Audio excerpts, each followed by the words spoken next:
शास्त्रीनगर भागात रस्त्याच्या कामाचे उद्घाटन, विकासाची कामे प्रगतीपथावर. प्रभाग 17 माजी नगरसेवक मनोज कोतकरांचा पाठपुरावा अन शास्त्रीनगरकरांचे भाग्य उजळले. भरीव निधी अन विकासाच्या नव्या टप्प्याला सुरुवात. विकास कामाने कोतकरांना झपाटलंय.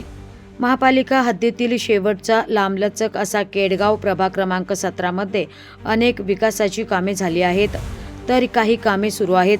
माजी नगरसेवक मनोज कोतकर हे नेहमीच नागरिकांच्या संपर्कात असतात, त्यामुळे त्यांना नागरिकांच्या समस्यांची जाणीव होते.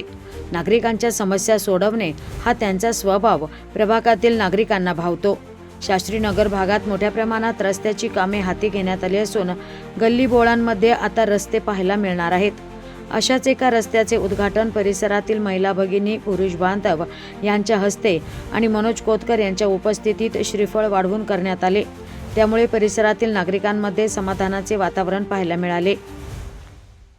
देवी मंदिर परिसरातील शास्त्रीनगर भागातील अंतर्गत रस्त्याच्या कामासाठी माननीय माजी खासदार सुजयदादा विखे पाटील यांच्या माध्यमातून भरीव विकास निधी उपलब्ध झाला आणि त्यातलंच एक काम या ठिकाणी आज सुरू झालं आणि त्याचा नारळ फोडून आत्ताच्या कामाला सुरुवात झाली.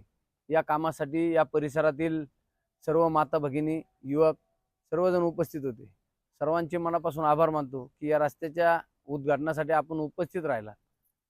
महानगरपालिकेच्या माध्यमातून असं माननीय आमदार सुजयदादा विखे पाटील असतील, माजी आमदार संग्रामभाई जगताप असतील, त्याचप्रमाणे माजी खासदार सुजयदादा विखे पाटील असतील, यांच्या माध्यमातून केडगाव परिसरामध्ये मोठा विकास निधी आणून प्रभाग क्रमांक 17चा विकास करण्याचं काम या ठिकाणी गेल्या 7 वर्षापासून केलं.